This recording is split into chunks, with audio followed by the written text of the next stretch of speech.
সাল্লাল্লাহু আলাইহি সাল্লাম উহুদের যুদ্ধের মধ্যে গিয়ে আহত হয়ে গেলেন।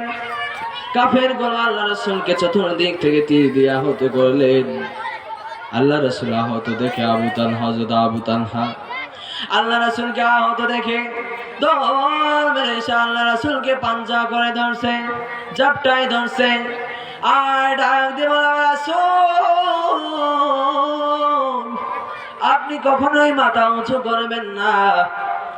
আবু তালহা গিয়ে জড়ায় ধরলেন, পিঠটা দিয়ে সমস্ত তীরগুলো আটকায় দিচ্ছে।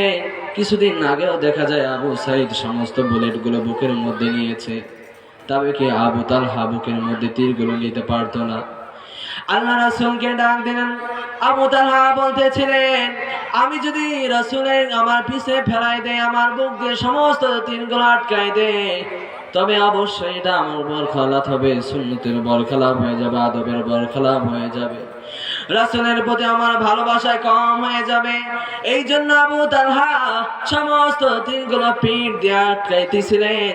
আল্লাহ রাসূল একবার মাথা উঁচু করে তাকাতে চাইলেন।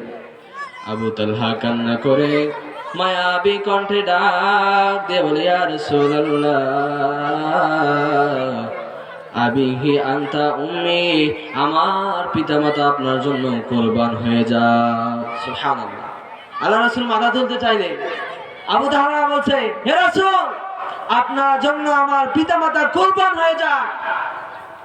এরকম করে বললেন। এরপর বললেন, লা তুশরিক ইউসিবুকা সুম্মাহা সুম্মুম মিন সিহামিন কওমিন আজরি দাউনুন আজরিকা। ও রাসূল আমি আবু তালহা আপনার জন্য ঢাল স্বরূপ হয়ে গেলাম। ও রাসূল আপনি খবরদার মাথা তুলবেন না। যদি আপনি মাথা তুলেন হয়তো বা তীর আপনার শরীরের মধ্যে লেগে যেতে পারে। ও রাসূল আপনি মাথা তুলবেন না, আমি আপনার জন্য নিজেই ঢাল স্বরূপ হয়ে গেলাম। চিৎকার করে বলি সুবহানাল্লাহ। শুধু তাই নয়, আবু তালহা আল্লাহ রাসূলকে ডাক দেয়, বলে, ও রাসূল যদি আমি মারা যাই, আমি আবু তালহা যদি মারা যাই, শহীদ হয়ে যাই, ও রাসূল আমার মতো কত সাহাবা আসবে, আমার মতো কত আবু তালহা আসবে, আমার মতো কত আলী আসবে, কত উম্মতকে রক্ষা করার জন্য কত সাহাবা আসবে। ও রাসূল আপনাকে যদি তেল লেগে যায়, ও রাসূল আপনি যদি ইন্তেকাল করেন, তবে তামাম বিশ্বের মুমিন মুমিনাত সমস্ত জাহানটা ধ্বংস হয়ে যাবে। ও রাসূল আপনি মাথা তুলবেন না। আজান দিচ্ছে, আমরা যারা আশেপাশে ঘোরাফেরা করছি উজু করে দ্রুত গতিতে আমরা মাহফিলের প্যান্ডেলে চলে আসবেন সবাই।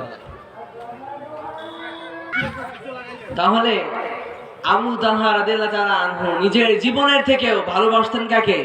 আল্লাহ রাসূলকে।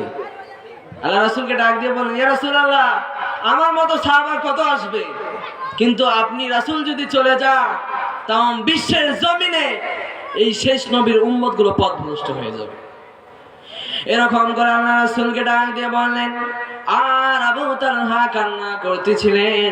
অন্য হাদিসের বর্ণনায় আসে আবু তালহা এমন করে ৭০টা পিঠের